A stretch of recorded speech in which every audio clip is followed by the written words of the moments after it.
Assalamualaikum warahmatullahi wabarakatuh. Belajar lagi tentang persamaan diferensial. Nah, ini akan belajar pengertian solusi. Kita akan belajar solusi persamaan diferensial. Nah, ini bagian ketiga. Solution of differential equation part 3.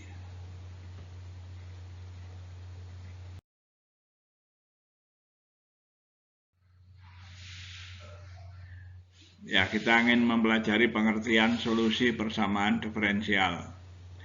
Jadi perhatikan persamaan diferensial order n dalam bentuk 1,3, yaitu f, eg, dan beserta turunannya terhadap x ya, sampai ke n, turunan ke n.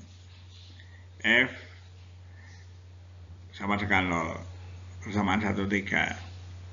Kalau ada suatu fungsi f, ada suatu fungsi real, maksudnya bernilai real ya, f, yang didefinisikan pada semua x dalam interval real i dan memiliki sebuah turunan ke n dan juga semua turunan tingkat yang lebih rendah itu ada turunannya untuk semua x anggota i. Nah, ini nanti yang disebut solusi itu yang bagaimana fungsi f yang seperti itu akan merupakan solusi. Fungsi f yang tadi saya sebutkan itu disebut solusi dari persamaan 1,3 pada i jika memenuhi dua syarat. Ya, dua syarat.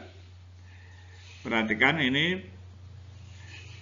bahwa f, x, y, f, x, dan turunannya semuanya ya,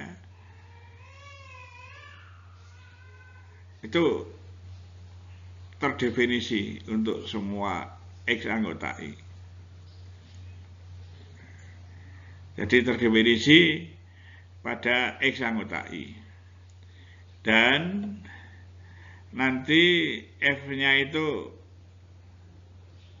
sama dengan 0 ya, untuk semua x anggota i. Maka itu akan disebut suatu solusi dari persamaan 1,3.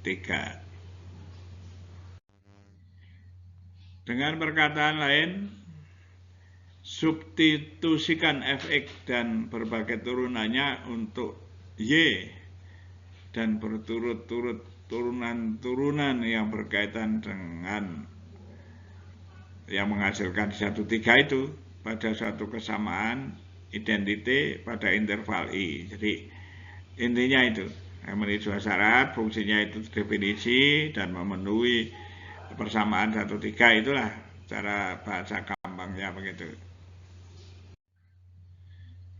Nah, sebagai contoh, kalau ada fungsi y sama dengan ae pangkat x ditambah b e pangkat 2x dengan ab konstan. Ini suatu solusi dari persamaan diferensial d2y dx kuadrat dikurangi 3 dy dx ditambah 2y sama dengan 0 pada interval minus tak berhingga kurang dari x kurang dari plus tak berhingga. Nah, tahu x-nya itu dari negatif tak berhingga sampai tak berhingga. Ini semua bilangan real. Jadi fungsi y ini dalam x-nya adalah variabel bebas, y-nya terikat dengan ab konstan, adalah solusi persamaan diferensial d2y dx kuadrat dikurangi 3 dy dx plus 2y sama dengan 0. Nah, artinya apa? Kalau X-nya itu intervalnya dari negatif tak hingga sampai plus tak hingga, itu Y-nya itu terdefinisi. Nah, Y-nya itu sebagai efek ya, kalau dalam penjelasan tadi. Jadi ini terdefinisi karena E pangkat 2X itu bernilai ya, ada nilainya, ada solusinya, ada harganya. Untuk X nilai dari min tak berikat sampai tak hingga. Untuk Y sama dengan A, E pangkat X tambah B, E pangkat 2X itu. Jadi dia terdefinisi. Dan juga nanti carilah turunannya dari Y. DY yang dicari, D2Y D kuadrat dicari, lalu dimasukkan. Dan nanti apakah betul itu sama dengan 0. Nah, kalau betul maka dia merupakan fungsi. Silakan diperiksa. Nah, juga untuk sebarang konstan C, fungsi Y sama dengan CX, CEX pangkat X pangkat 2. Saya ulangi. Untuk sebarang konstan C, fungsi Y, CE pangkat X per 2 adalah solusi persamaan diferensial DY sama dengan setengah Y dx. Nah, ini juga penulisan persamaan diferensial bisa seperti itu. Itu sama saja dengan dy dx sama dengan setengah Y ya. Pada interval kali lagi dari min tak berhingga sampai tak berhingga. Artinya fungsi Y-nya itu terdefinisi pada interval X itu tadi. Y sama dengan CE pangkat X per 2. Itu terdefinisi pada interval min tak berhingga sampai tak berhingga. Dan kalau dimasukkan nanti ke dalam persamaannya itu, tentu nanti harus sama ya, harus sama dengan 0. Artinya dy harus sama dengan setengah y dx. Itu kalau cocok, ya itu merupakan suatu solusi.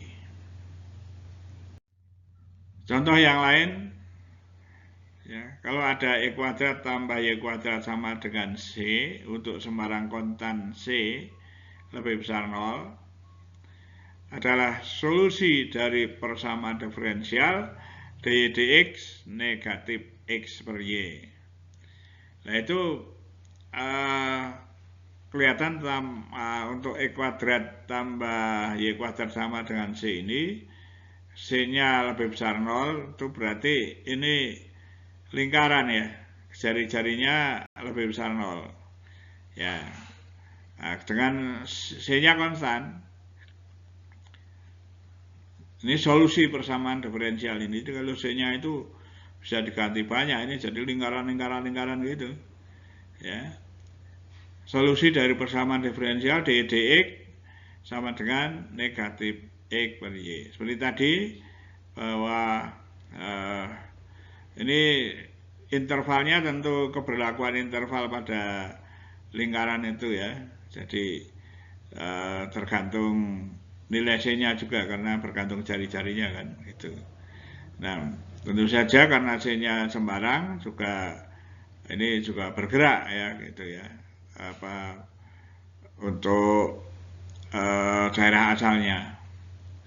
Nah, pada contoh ini variabel terikatnya y, karena di sini dy dx ya, jadi variabel terikatnya y menyatakan fungsi implisit dari variabel bebas x dalam persamaan e kuadrat plus y kuadrat sama dengan c. Jadi ini disebut fungsi implisit.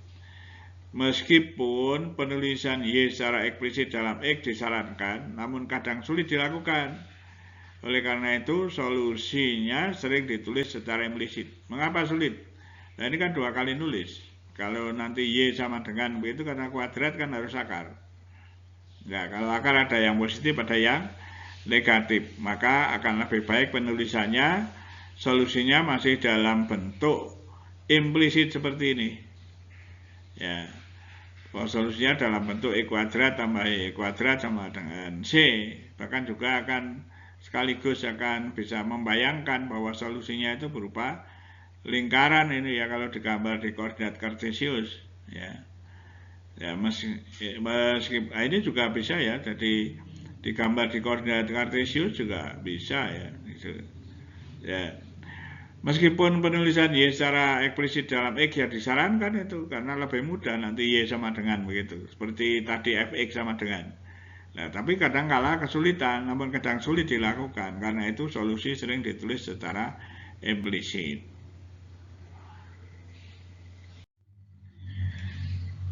Nah, juga kita sering berhadapan dengan solusi yang namanya solusi umum dan solusi khusus.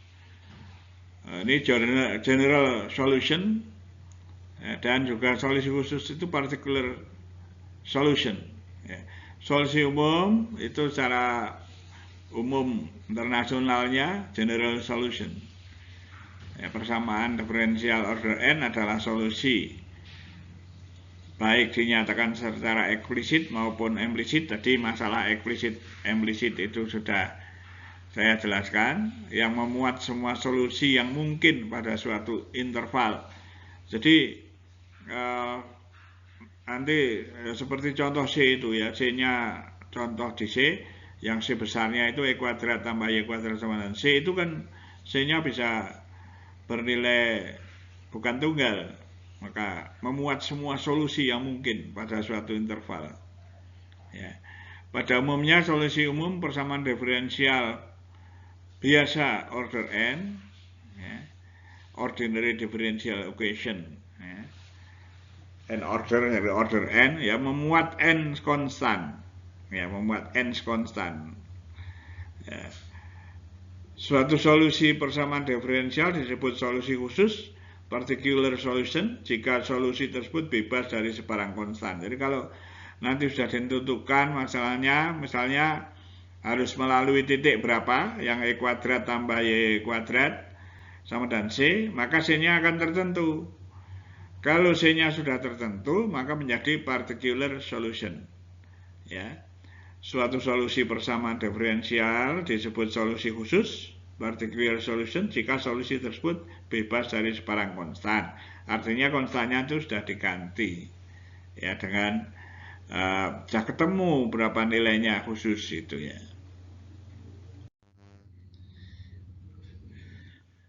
Nah, ini contoh 1-2 dengan cara mengintegralkan persamaan diferensial Y aksen sama dengan 2x plus 3. Y aksen itu sama aja ya dengan dy dx, menghasilkan solusi Y sama dengan E kuadrat plus 3x plus C.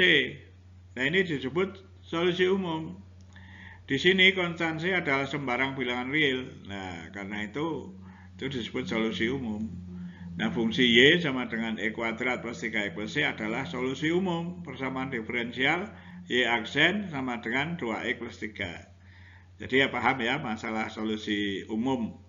Nah, setiap solusi khusus persamaan diferensial Y aksen 2x plus 3 diperoleh dari Y sama dengan E kuadrat plus 3 plus C dengan mengganti nilai C dengan konstan tertentu. Misalnya kalau C-nya 0, diperoleh solusi khusus Y sama dengan E kuadrat plus 3x.